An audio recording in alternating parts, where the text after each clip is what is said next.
Good morning, students. Welcome in your science class. Today we will read chapter number 17, Forest, Our Lifeline, from page number 210. A few children were busy watching beautiful butterflies fluttering here and there on the flowers of shrubs and herbs.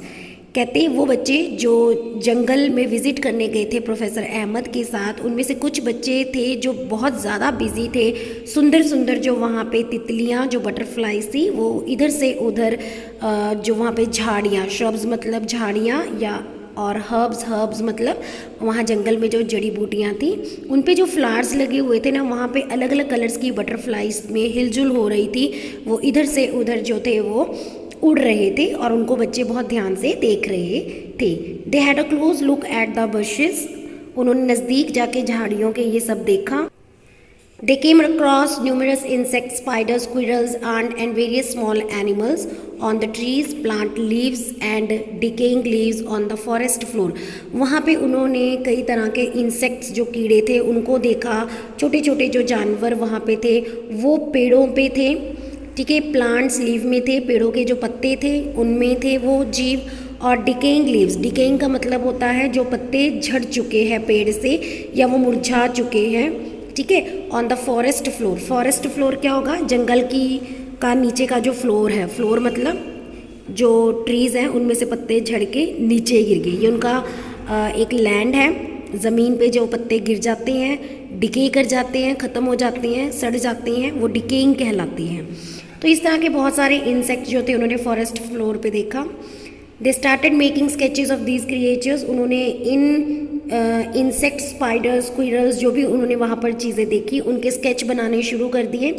The forest floor seemed dark coloured. जो जंगल का floor था, floor ये जो फर्श था जंगल का, जो land थी, वो बहुत ही ज़्यादा डार्क हो रखी थी।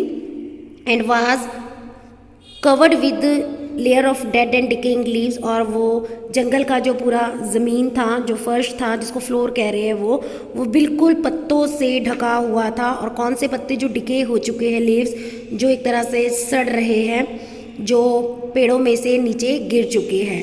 फ्रूट्स, सीड्स, जो भी फ्रूट्स है, बीज है, ठीक है, इस तरह की चीज़ें थी, उनको डिकेइंग कहा जाता है।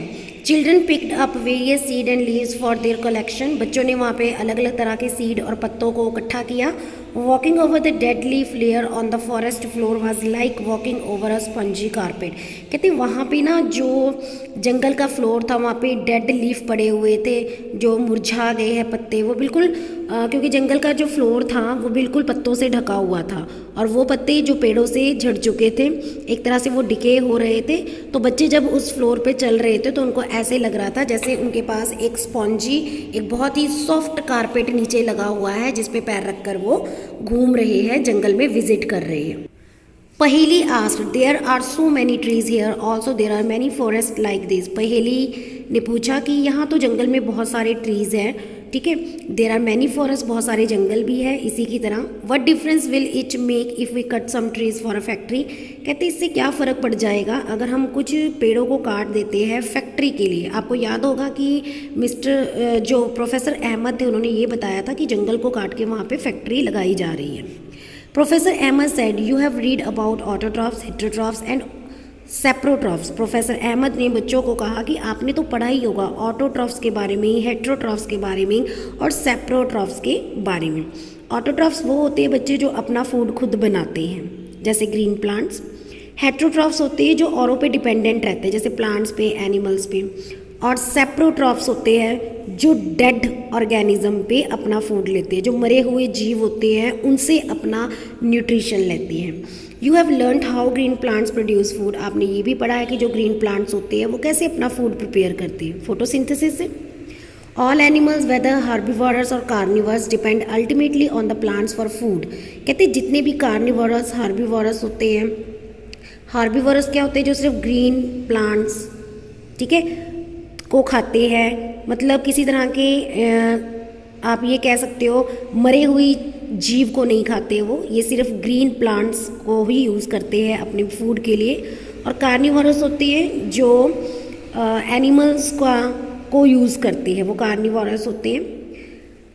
और ये सब के सब किस पे डिपेंड करते हैं, प्लांट्स पे डिपेंड करते हैं अपने फूड के लिए। Organism which feed on plants often get eaten by other organism.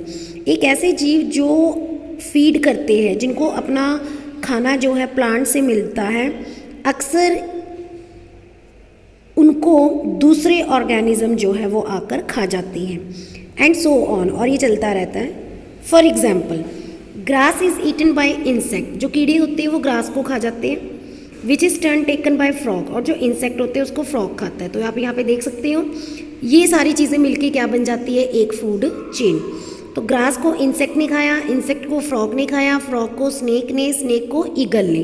तो एक चीज़ से दूसरी चीज़ जुड़ी हुई है, तो इसको फूड चेन कहती है। Many food chains can be found in the forest, जंगल में इस तरह की बहुत सारी फूड चेन मिलेंगी। All food chains are linked, आपस में ये सारे फूड चेन लिंक्ड होते हैं। If any one food chain is disturb, अगर आप इनमें से किसी एक फूड चेन को डिस्टर्ब कर दोगे, मान लीजिए आप किसी भी ऑर्गेनिज्म को इस फूड चेन से निकाल देते हो, हटा देते हो, तो बाकियों पे बैडली क्या पड़ता है, इफेक्ट पड़ता है। Every part of forest is dependent on the other part, जंगल का हर एक चीज़ जो है, हर एक हिस्सा जो है वो औरों पे डिपेंडेंट है। If we remove one component say trees, all other components would be affected. अगर आप पेड़ों को ही हटा दोगे तो पेड़ों से तो बहुत सारी चीज़ें मिलती है, जिसके कारण बाकी चीज़ें भी क्या होंगी, प्रभावित होंगी। Professor Ahmad asked children to pick up leaves from the forest floor, professor Ahmad ने बच्चों को कहा कि वो जंगल के फ्लोर से कुछ पत्तों को इकट्ठा करें, and observe them under a hand lens, और एक लेंस के नीचे उन पत्तों को चेक करें। They found tiny mushrooms over these leaves, कहते हैं इन पत्तों के ऊपर उनको छोटे छोटे ऑर्गेनिज्म, जिनको मशरूम कहा गया है, ठीक है, ये भी एक लिविंग ऑर्गेनिजम्स में आते हैं, वो आपको दिखाई देंगे। Professor Ahmad explained that apart from these animals which are easily seen, there are several organisms and microorganisms that live in the soil. Professor Ahmad ने कहा सिर्फ पत्ते ही नहीं, इनके जैसे बहुत सारे माइक्रो ऑर्गेनिज्म है, छोटे छोटे जीव है जो मिट्टी में भी रहते हैं। पहली wanted that mushroom and other microorganism eat. Professor Ahmad replied that they feed upon the dead plants and animal tissue and convert them into a dark colored substance called humus. कहते पहली ये सोचने लगी, ठीक है, वो एक तरह से अपने दिमाग में सोच रही थी कि जो मशरूम्स और माइक्रो ऑर्गेनिज्म होते हैं ये क्या खाती है। तो प्रोफेसर अहमद ने उनको आंसर दिया कि ये जो मशरूम, जो माइक्रो ऑर्गेनिज्म है, ये डेड प्लांट्स और डेड एनिमल्स से अपना फूड लेते हैं और उसको कन्वर्ट करते हैं एक डार्क कलर्ड सब्सटेंस में, जिसको ह्यूमस कहती है। अब मिट्टी में कई तरह के ऐसे माइक्रो ऑर्गेनिज्म होते हैं जो मरे हुए प्लांट्स, मरे हुए एनिमल्स से अपना फूड लेती हैं, चाहे वो ऑर्गेनिज्म हमें नहीं दिखाई देते, ठीक है। तो ये जब अपना फूड लेते हैं मरे हुए प्लांट्स, एनिमल्स से, तो वो मिट्टी की उपजाऊ शक्ति भी बढ़ाती है, मिट्टी में वो ह्यूमस लेकर आते हैं, एक नमी लेकर आते हैं। Now the micro organism which convert the dead plants and animals to humus, एक ऐसे माइक्रो ऑर्गेनिज्म जो मिट्टी में प्रेजेंट होते हैं, जो मरे हुए प्लांट्स और एनिमल्स को ह्यूमस में कन्वर्ट कर देते हैं, मिट्टी की नमी को बनाते हैं, उन माइक्रो ऑर्गेनिज्म को आप नाम देते हो डीकम्पोजर्स का। They are known as decomposers. These micro organism play an important role in the forest. अब यहाँ से पढ़ेंगे हम, the presence of humus ensure that the nutrient of the dead plants and animals are released in the soil. जो humus होती है ना, वो इस चीज़ को बताती है कि जो मरे हुए प्लांट्स थे, जो मरे हुए एनिमल्स थे, उनमें से जो नमी निकल रही है या जो भी चीज़ उनमें बन रही है, वो सब की सब किस में मिल रही है, मिट्टी में। कोई भी मरी हुआ जीव, मरा हुआ कोई भी ऑर्गेनिज्म या कोई प्लांट होते, वो आखिर में कहाँ मिल जाते हैं, मिट्टी के अंदर। तो वो मिट्टी में ह्यूमस लेकर आते हैं। These nutrients are again absorbed by roots of living plants. अब अगर आप कोई पौधा लगाते हो तो उसके रूट्स कहाँ होते हैं, उसी मिट्टी में। इस तरह से पौधे को भी अपना न्यूट्रिशन मिलता है। What happens if an animal dies in the forest? अगर किसी जंगल में कोई एनिमल मरता है ना, तो क्या होता है? Shaila asked. Tipu replied, the dead animals become food for vultures, crows, jackals and insects.